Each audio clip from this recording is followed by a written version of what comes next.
Kin Live, magazine proche du Kinois. Kin Live, la vie à Kin.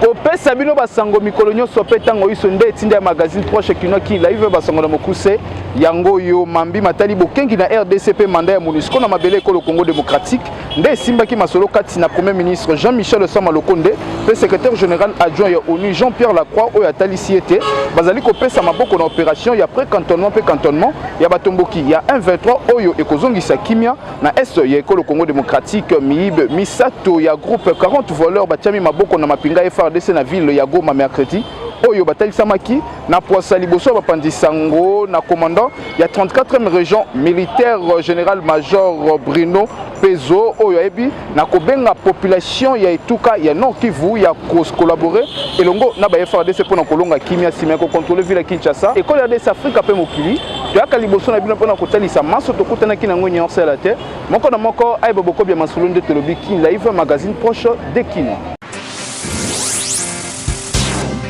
Kin Live, magazine proche du Kinois. Kin Live, la vie à Kin.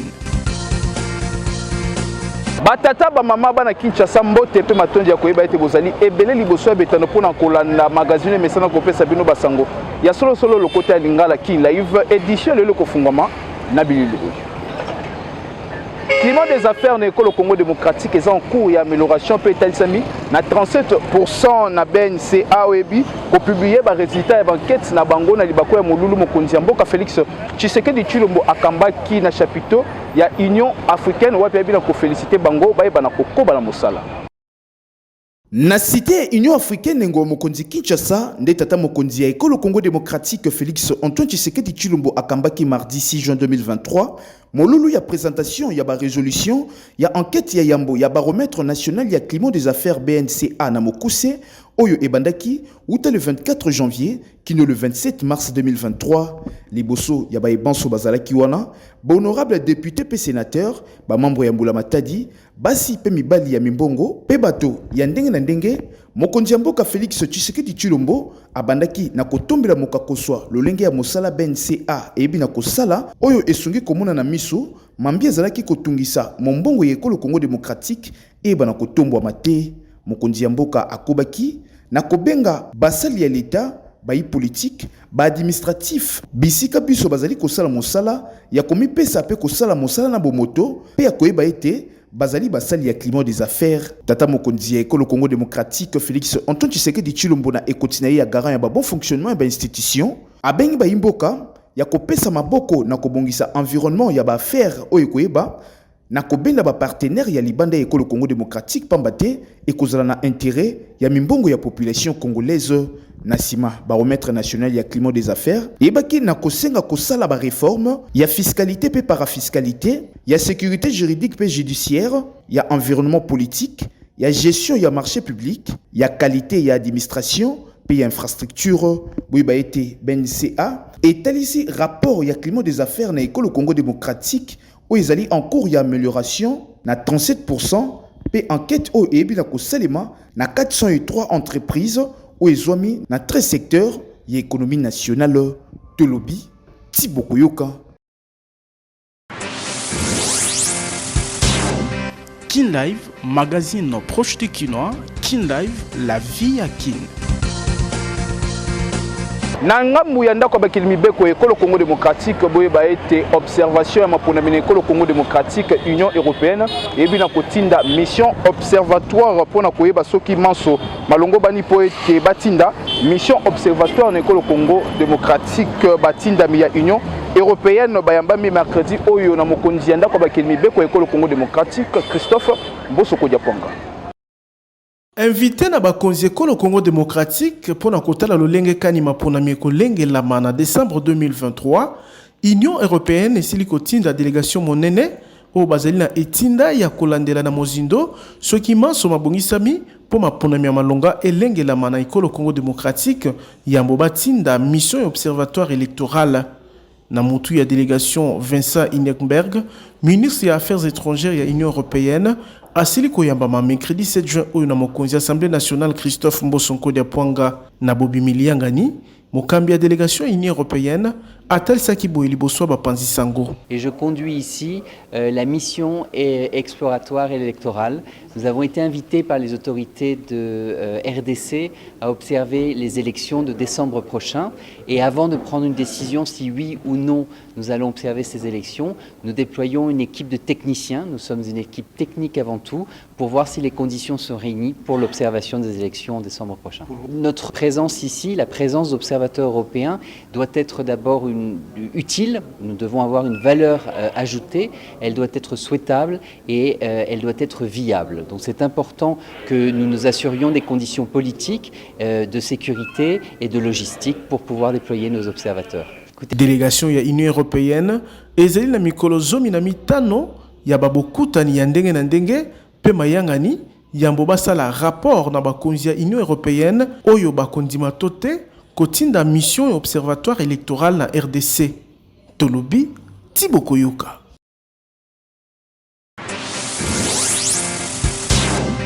Kin Live, magazine proche de Kinois. Kin Live, la vie à Kin.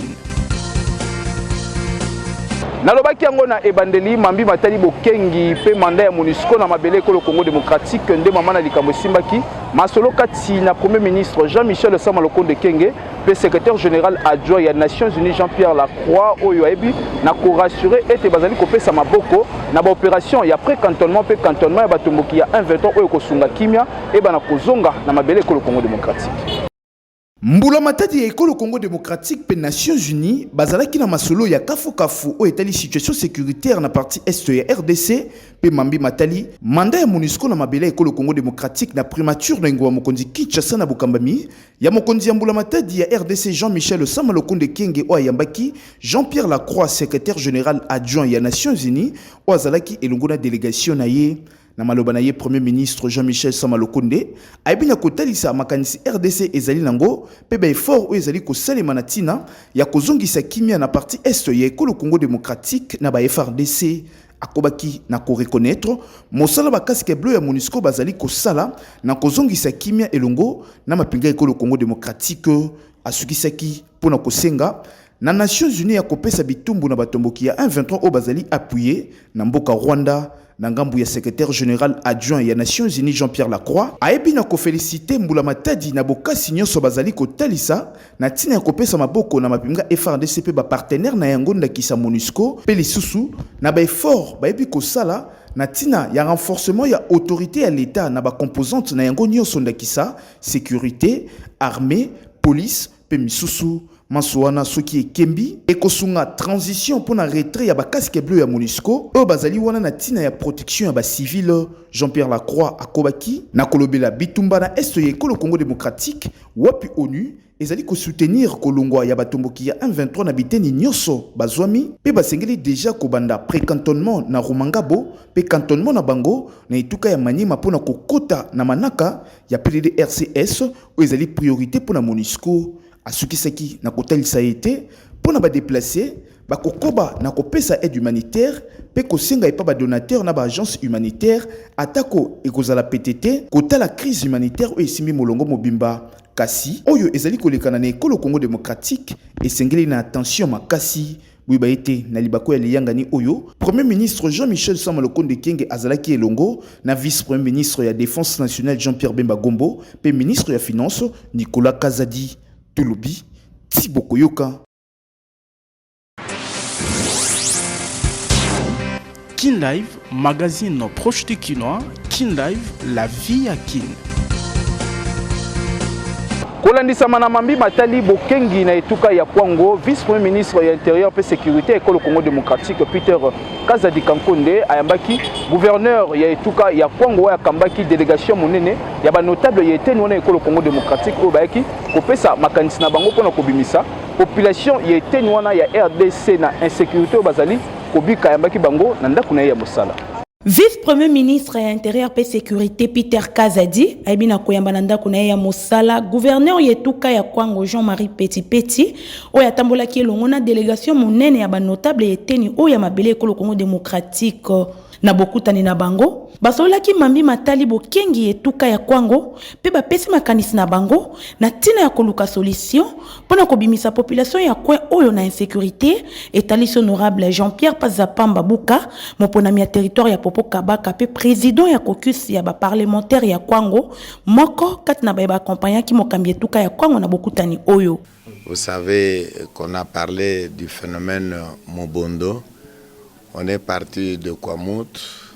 Avant-hier, c'était Bachongo. Et aujourd'hui, dans le territoire de Popokabaka, il était tout à fait normal que le gouverneur, avec les princes, le roi de notre province entourée, sont venus exactement prendre langue avec l'autorité qui s'occupe de la sécurité des personnes et de leurs biens. Et donc, avec lui, on a échangé autour des pistes de solutions pour que ces dangers qui guettent notre province et toute la République puissent être enrayés. Nasuka ya Masolo, gouverneur ya Kwango Jean-Marie Petit elongo na délégation monene ya ba notable ba accompagnant qui est batondisa makine sengo komona lolenge mokambia territorial maître Peter Kazadi alandaki na bokengi nyonso makanisi na bango pona kobimisa population na insécurité. Tolobi Tibokoyoka. Kin Live, magazine proche du Kinois. Kin Live, la vie à Kin. Mibi misatu ya groupe 40 voleurs bachami maboko na mapinga ekolo Congo démocratique na ville ya Goma mercredi oyo pe babi kotalisama na poasa liboso ya bapandisango na commandant ya 34e région militaire ya ba FARDC na etuka ya Nord Kivu général major Bruno Pezo o abengi population ya koyeba ko collaborer elongo na ba FARDC. Kimia pe bokengi nde population ya ituka ya Nord Kivu basengeli kobika na yango pe mapinga ya ekolo Congo démocratique bazali déterminé ya kolatisa yango nzoto. Talatina mercredi 7 juin 2023 na ville ya Goma, ba FARDC bayebi na kotalisa liboso ya bapandisango miyibi misatu ya lisanga ya 40 voleurs oyo batungisaka butu pe moi population na koyiba biloko ya ndenge na ndenge. Manso oyo esalemi na bokasi ya opération militaire oyo ekambamaki na commandant ya 34e région militaire général le major Bruno Pezo oyo alaki kokomisa ville touristique ya Goma moko ya baville ya Kimia ekolo Congo démocratique. Na maloba na ye liboso ya bapandisango molobeli ya ba FARDC na etuka ya Nord Kivu lieutenant colonel Njike Kaiko Guillaume abengi population ya kokolaborer elongo na ba FARDC na tina ya kotia maboko na bato mabe nyonso na ville ya Goma pe na biteni ya Nord Kivu. Il faut se mettre tout simplement la population en contribution dans un cadre purement de sécurité participative. Et aujourd'hui, le fruit est là. Et là, vous avez les chefs, l'un des grands poissons. Venez ici. L'un des grands poissons. L'un des grands poissons de 40 voleurs. Sur qui nous venons de mettre la main grâce effectivement à cette sécurité participative. C'est-à-dire la population a dénoncé, comme l'a demandé le commandant 34e région militaire. Et nous osons croire qu'avec l'élan qui prend de plus en plus la task force, finalement, notre population de Goma va respirer. À part ces messieurs ont été trouvés, il faut partir aussi des 40 voleurs. Ils ont été trouvés en flagrant délit, avec leur matériel, en train de casser et de tracasser notre paisible population. D'où l'importance de la population, de toute la population de Goma, de s'approprier la task force. Et c'est ça le message du commandant 34e région militaire. Que toute notre population s'approprie la task force. Bouibaïté, ba FARDC batalisi kokoba na opération militaire oyo kinokime kokota na ituka ya Nord Kivu. Tolobi Tibokoyoka. Kin Live, magazine proche du Kinois. Kin Live, la vie à Kin. Député Edouard Mwangachouchou à cause de la liberté provisoire des haute cour militaire et Boyiko Pesa na député national Oyo ya Etuka ya Nord Kivu liberté provisoire ba avocat na yebaki ko senga décision ya haute cour militaire et tel samaki mardi 6 juin 2023. Na audience ya mardi 6 juin, haute cour militaire et Silaki Kobwa qui sabosenga ya liberté provisoire ya député national Edouard Mongachuchu ou asengelaki komona munganga. Le 14 mars moleki, haute cour militaire abwakisaki pe bosenga ya liberté provisoire pona moponami ya Nord Kivu. Officier ya ministère public amitunaki soki zuzi azali na makoki ya kobengisa mofundami o akendaki kolanda ba soins de santé na mikili ya bapaya. Edouard Mongachuchu pe moninga na ye bafundami ya kozala na masolo na batomboki ya M23 bazali kolandela bango na sembo pona trahison, participation na mouvement insurrectionnel pe détention illégale ya minduki pe masasi ya bitumba. Soki lelo azali liboso ya bazuzi ya haute cour militaire ezali sima komona minduki na ndako ya Edouard Mongachuchu na Kinshasa pe na société na ye SMB ezwami na Masisi na Ituka Nord Kivu. Tolobi Tiboko Yoka.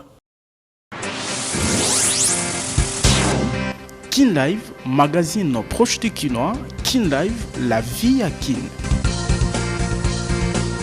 Mabongisami ya mapona mine ekolo Congo démocratique lingomba politique AVC ya maître Didier Boudimbu efongolaki mardi 6 juin 2023 atelier wapi bakoyeba na kolobela mabongisami ya mapona mine ba interfédéraux ya parti.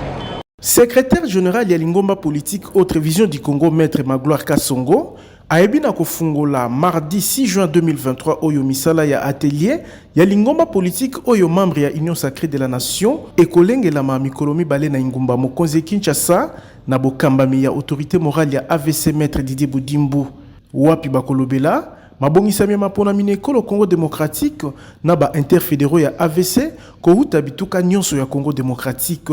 Cédric Mundayi Numukadi molobeli ya AVC atalisinti na makita oyo kulandisa mokano ya mokonzi ya lingomba politique au télévision du Congo yazali mwana mboka Didier Boudimbu ye oyo apesi ndingisa na mokonzi ya parti secrétaire général na lolenge qui a organisé parti pour nato atteindre objectif oye autorité morale a tracé, ça veut dire boponomi ya mokonzi ya mboka Félix Tshisekedi pour mbalami balé et puis pour na biso lingomba politique au télévision du Congo pour conquérir majorité na ba élection générale, ça veut dire législative nyonso nationale, provinciale, sénatoriale, élection locale et partout parce que AVC Alingé Azala impulseur, il y a vision, il y a chef de l'État dans l'institution, il y a issue dans l'élection. Il y a des gens qui ont mécanisme, c'est comme toye bandini toko sala ba oyo ba uti na ba intérieur ba représentant na biso ba zo makanisi oyo ezota na ba kondi am parti awa représenté par le secrétaire général oyo zo représenté autorité morale yemoko autorité morale ozala pona clôture na ngolobi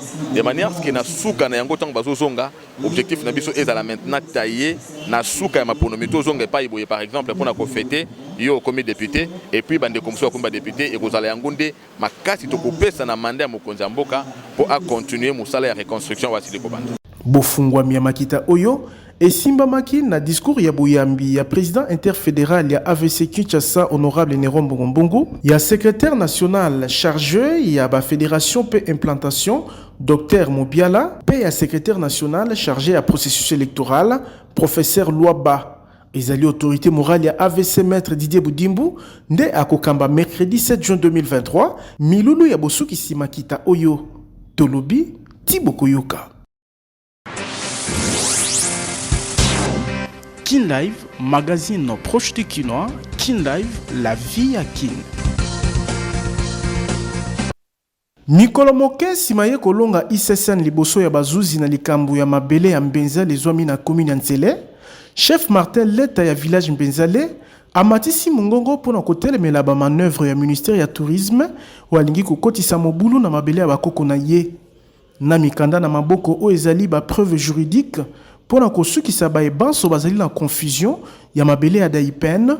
Chef Martin Leta atalisi ete boyokani na bango na Maréchal Mobutu ezalaki ya 30 ans pe mabele ezonga na bakolo na yango komona bakonzi ya ministère ya tourisme kotonga ba payote pe kocha ba garde républicaine kolobaka ete ezali site touristique pona ye ezali matumboli talatina abengi bakambi ya ministère ya kolakisa mikanda liboso ya bazuzi pambate ye azali na mikanda nyonso biso tosengi na président de la république ministre ya tourisme atika mabele na ngai atika ISSN atiki mabele na ngai jugement bimi atika mabele na ngai soki alobi ke mabele eza ya ye bakende ko répondre na 4e ri to samba mutu na mutu pièce sur pièce abimisa ba papier na ye oyo wana ezali guerre eza koya bato ya mai bakitaka mai bato ya ndunda bakitaka mai babando tuna ba carte d'identité et la présence des jeunes batie na barrière cela prouve que il y a un danger qui arrive, il y a un danger qui nous guette. Commandant GR longola basoda na yo bakengela biloko ya président soki bango bamoni ke mabele eza ICSN il y a nini ya tourisme mais bazo kima na justice pourquoi baza ko provoquer chef Mbenzale te baza ko provoquer président de la République parce que c'est lui le premier chef coutumier de la République baza ko provoquer population ya Mbenzale tokosenga na ministre ya justice ayebisa na procureur que ba activer dossier ya Mbenzale pour épargner certains dangers kokoya tomoni na biso de musika. Chef Martin Leta atalisi ete ambala oyo esengeli kosala partenariat na bato nyonso bazali na makoki ya kotonga ba école ba université ba wenze ba terrain pe biloko ya motuya pour ba génération à venir ceux qui bakuti mabele te bakuta ba œuvre ya grande valeur koyanola kana motuna ya koyeba soki azali près lokola moteke ya koyanola na mbela ya dialogue kati na ya kapé bateke chef Martin Leta lobaki boye. Ce qui concerne la guerre à Mobondo, tu peux négocier avec qui? Est-ce qu'il y a un problème entre les Teke et les Yaka? Les lois Mobondo est généralisé. Ce n'est pas seulement les Teke et les Yaka au bazar derrière Mobondo. C'est une distraction. Aner et Zawap, la police est Zawap, Demiap est Zawap. Moutozo beta tolo na kati ya télévision, je suis le président de Mobondo. Gande na kata kabango kis. Ils ont tué plus de 300 militaires. Tout l'exa kabango na télévision bazo tamolango. Ba présentant au général Mobondo. Oyo colonel Mobondo. Oyo ndenganga Mobondo. Pe baza kondimango avec essence bazo la armée congolaise a ça la ratissage sans pitié pour les salopards. Pour na mokonzi ya village Mbenzale bayebanso batangisa makila pe bakotisa matanga na plateau ya bateke basengeli kosamba liboso ya bazuzi pamba te ezali génocide. Tolobi Thibaut Koyoka. Kin Live, magazine proche du Kinois. Kin Live, la vie à Kin. Nabasango Masano boye ba été attaque club congolais mon côté ezana nous qualifier na ba interclub ya CAF saison 2023-2024 pe attaque combo mon côté ya club etindami déjà na CAF ezali maye Conor ebi na kotalisa sima ya liangani na ministre ya Masano ye Kolo Congo démocratique François Claude Kabulo mwana Kabulo pe ba ebi na kotalisa kozela ba règlement ya CAF na kopesa décision finale na bango. Mambi mateli Masano ya ndembo ya Kolo Congo démocratique mitungisi na yango kobanza lolenge kani ba solution esengeli elongama ndemba mana likambo esimbaki masolo kati na ministre mokambi ya Masano ya RDC François Claude Kabulo mwana Kabulo oyambaki comité ya normalisation ya Fekofa Conor na Mokuse pona kotia nyonso wana na mesa yambo balobelaki réforme oyo esengeli esalema na Masano ya ndembo ya RDC oyo eumeli bambula ebele na molili kolandisama na lolenge mabe ya baye bazalaki kokamba oyo etungisaki etamboli malamu ya championnat national ya Ekolo Congo démocratique ezala pona Ligue 1 to pe Ligue 2 nakobima ya liyangani na ministre ya Masano ya Ekolo Congo démocratique maître Innocent Kibungulu secrétaire général ya Conor bakobaki na tina ya kotalisa ete bimekano ya Ligue 1 pe Ligue 2 esengeli etambola na lolenge mosusu kotala saison 2022-2023 oyo eza déjà annulé pambate et komaki kino na sukate pe attaque club mon côté et baki ko beta eteni ndambu ya mimekano maître Innocent Kibungulu secrétaire ya Conor na kobima ya masolo na ministre mokambi ya Masano ya Ekolo Congo démocratique atalisa ki ete déroulement ya championnat esengeli ezonga na format oyo esungaka ba club pe ba organisateur ya kolonga ko koma na yango kino na suka pe molongi abima pambate mbula nyoso to pe saison ba représentant ya RDC basengeli ko telisama na CAF pour la Ligue des Champions pe coupe ya Confédération ya CAF kasi pour la saison 2022-2023 ata kombo ya club mon côté nanu etindami pour na ko représenter RDC na ba interclub ya CAF pe Conor ezali kozela ba règlement ya CAF ou ekosunga kotalisa na poisa ba club minei o bakoyeba na ko représenter Ekolo Congo démocratique na Ligue des Champions pe coupe ya Confédération ya CAF ba été secrétaire général ya Conor maître Innocent Kibungulu asengi na ba club balingi Masano pe RDC Mobimba ya kozala na kimia pe soki manso etabuli malamu ba représentant minei ya RDC na ba interclub ba kotalisa ma mikolo mizali koya Tolobi Thibaut Koyoka.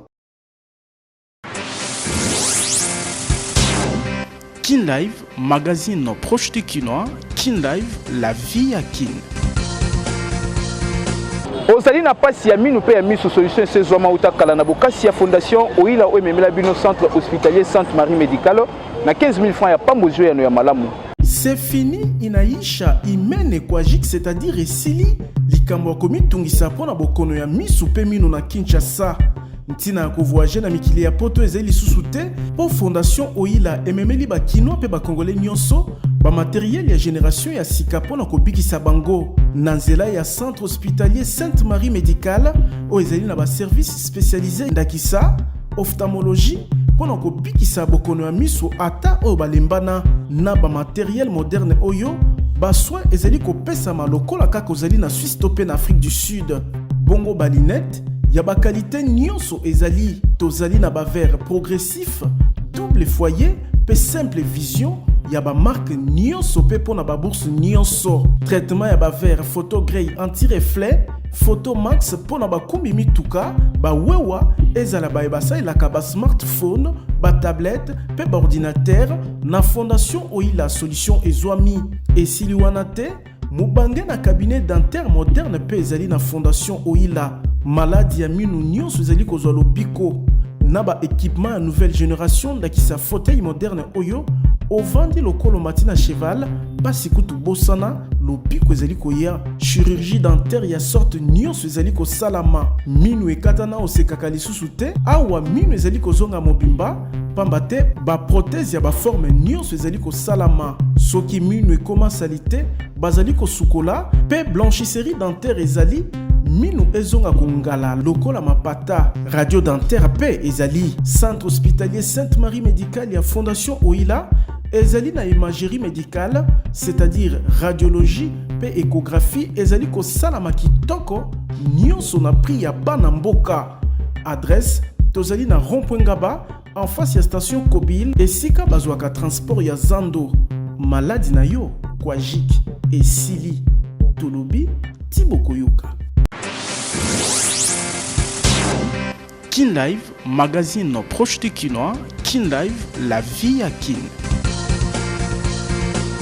Magazine proche de Kinois ya mokolelelo suki awa soki bosepela ki na édition mokolelelo bopesa merci na Fabrice Ebengwa zalaki na sima ya caméra équipe mobimba ya rédaction ya Kin Live na mokambami ya coordonnateur Kadafi Bumbudi kasi ya bototo kabwana bino tika totombela mbotama elamu na madame Justine Mampuya ozali ko souffrir du encore de plus na bomo inaye équipe mobimba ya Kin Live etombelio mbotama elamu madame Justine Mampuya pe lisusu mbotama elamu na Nixon Makindo azali ko souffrir du encore de plus na bomo inaye Kin Live mobimba etombelio mbotama elamu Nixon Makindo ngana bino tukutani lobi na basango ya sika.